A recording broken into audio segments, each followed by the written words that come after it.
देखिए हर खबर यहीं पर, सब्सक्राइब कीजिए TV9 भारतवर्ष।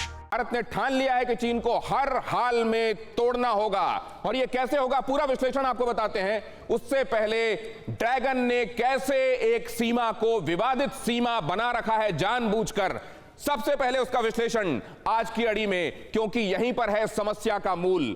एक जगह, और इसको यह कहा जाता है चीन की तरफ से कि यह निबल एंड नेगोशिएट की पॉलिसी है। निबल मतलब पहले परेशान करो और फिर नेगोशिएट करो। यह है वो सीमा जो करीब करीब 4000 किलोमीटर की, यहां पश्चिम से शुरू होते हुए यहां पूर्व में अरुणाचल प्रदेश पर जाकर यह सीमा समाप्त होती है, और इस पूरी जगह पर गाहे बगाहे चीन डिस्टर्बेंस क्रिएट करता रहता है, और उसके पीछे सिर्फ उसकी दो मंशाएं हैं।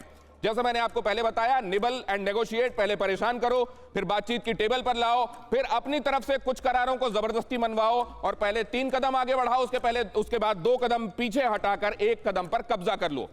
यह है वो सीमा जो असल में मैकमोहन लाइन कहलाती है, जिसमें जब यह मैकमोहन लाइन बनाई गई थी तो उस समय ब्रिटिश रूल जो इंडिया में कर रहा था, ब्रिटिश, तिब्बत और चाइना, इन तीनों ही पार्टीज के बीच में यह मैकमोहन लाइन ड्रॉ करके समझौता हुआ था कि इसको बॉर्डर के तौर पर रिस्पेक्ट किया जाएगा। लेकिन चीन ने बहुत जल्दी ये बता दिया कि वो इसको लेकर क्या सोच रखता है, और तब जब उसने पहले ये मैकमोहन लाइन को असल में क्रॉस किया और ये बताया कि उसके लिए ये असल में सीमा है नहीं, वो वक्त था 50 का दशक, जब उसने पहले एक व्यापारिक करार भारत के समक्ष रखा।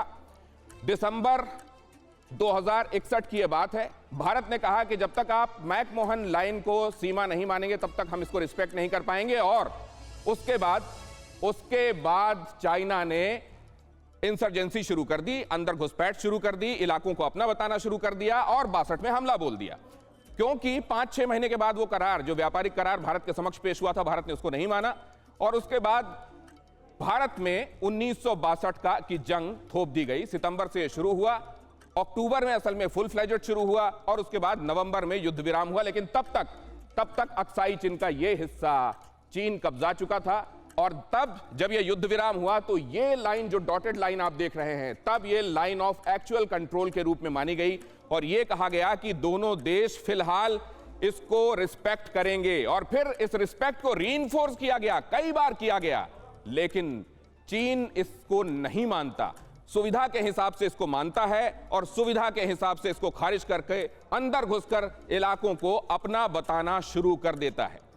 यह सीमा विवाद जो यहां आप देख रहे हैं, वेस्टर्न सेक्टर से लेकर, जिसमें आपके ये पूरे राज्य आपको दिखाई दे रहे हैं, लद्दाख के बाद हिमाचल, उत्तराखंड, बीच में नेपाल का हिस्सा आता है, उसके बाद ये सिक्किम आपको दिखाई दे रहा है, उसके बाद भूटान, अरुणाचल प्रदेश। यहां भूटान और अरुणाचल प्रदेश के बीच में ही वो डोकलाम जो आपने 2017 में सुना था, जहां 73 दिनों तक सेनाएं आमने सामने थे, यहां है वो ट्राई जंक्शन। और इस पूरे इलाके में डिस्टर्बेंस क्रिएट इसलिए किया जाता है ताकि पहले डिस्टर्बेंस क्रिएट किया जाए और उसके बाद अपनी बातों को मनवाया जाए। हमारे साथ खास मेहमान जुड़ेंगे, और लेकिन 10 चालबाजियां पहले देख लेते हैं, और इसके बाद सीमा विवाद और उन 10 चालबाजियों को लेकर हम अपने मेहमानों के पास जाएंगे और समझेंगे अब आगे क्या किया जाना चाहिए। आपको यह भी बता दें कि शाम 6:30 बजे TV9 भारतवर्ष और सी वोटर का संयुक्त सर्वे आप देखेंगे, जिसमें हमने यह जानने की कोशिश की है कि क्या होना चाहिए निर्णायक रूप से। लोगों ने इस पर जवाब दिया है, और क्या चीनी सामान का पूर्ण बहिष्कार होना चाहिए। लेकिन उससे पहले चालबाजियां, नक्शे पर भारतीय इलाके को अपना दिखाते रहना। 1954 से लेकर 1958 तक कई दस्तावेज ऐसे आए जिसमें नक्शे में, बुक्स में, बुकलेट्स में, जिसमें सोवियत वीकली, चाइना पिक्टोरियल भी शामिल है, हिस्ट्री ऑफ मॉडर्न चाइना भी शामिल है, जिसमें नक्शों को गलत ढंग से बताया गया। भारतीय इलाके में सेना की तैनाती पर आपत्ति की। भारतीय इलाके में सेना अगर अपनी तैनात करे तो उस पर चीन को ऐतराज है। वो ये कहता है कि यहां आप कंस्ट्रक्शन भी मत कीजिए और यहां अपनी सेना को तैनात भी मत कीजिए, हम अपनी तरफ की जमीन पर क्या करें ये हमारी मर्जी होनी चाहिए। भारतीय इलाके में बिना बताए सड़क बना दी। सबसे पहले तनाव की शुरुआत यहीं हुई, और यही कल्मिनेट हुआ 1962 की जंग में। असल में तब एक अखबार के माध्यम से पता चला था हिंदुस्तान को, क्योंकि तब हिंदुस्तान स्वतंत्र ही हुआ था, अपने रिसोर्सेज को डेवलप कर रहा था, और यह बहुत दुर्गम पहाड़ी इलाका है, यहां पर हर समय पेट्रोलिंग और निगरानी मुमकिन नहीं थी। पता यह चला कि तिब्बत से जिंजियान तक सड़क बना ली गई है। और जब भारत ने अपनी पार्टी को वहां अवलोकन के लिए भेजा तो एक पार्टी को तो चाइना ने अपने यहाँ ही किडनैप कर लिया था। चीनी राष्ट्रपति ने भारतीय इलाके को अपना बताया। जाऊ एनलाई पहले राष्ट्रपति जिन्होंने असल में कभी भारत की तरफ हाथ बढ़ाया तो कभी पीठ में छुरा भोंका। नेहरू के साथ पंचशील के लिए मुंडी हिली उनकी। उन्होंने भारत चीनी भाई भाई पर भी अपनी सहमति दिखाई, लेकिन किया क्या?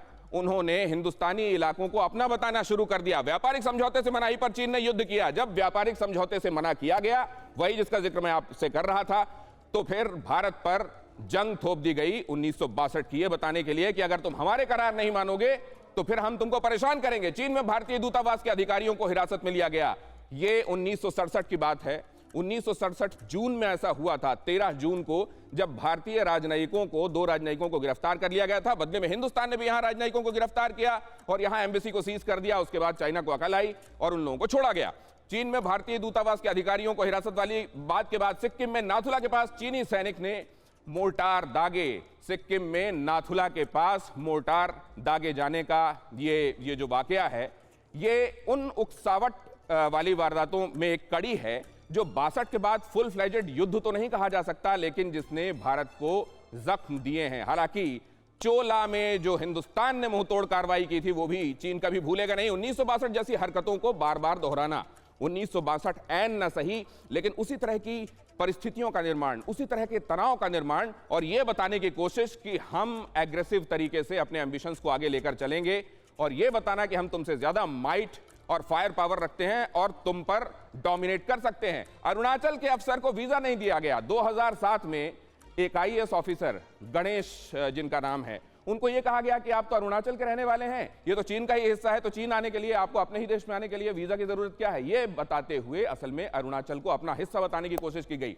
एलएसी पर इंफ्रास्ट्रक्चर बढ़ा रहा चीन, लेकिन भारत पर आपत्ति। लगातार वहां रोड्स बनाई जा रही हैं आसपास। आप तो ये समझते ही हैं कि ओबोर उसका एक एम्बिशियस प्रोजेक्ट है, लेकिन हिंदुस्तान अपनी तरफ अगर कुछ करना चाहता है तो उससे चीन को दिक्कत है।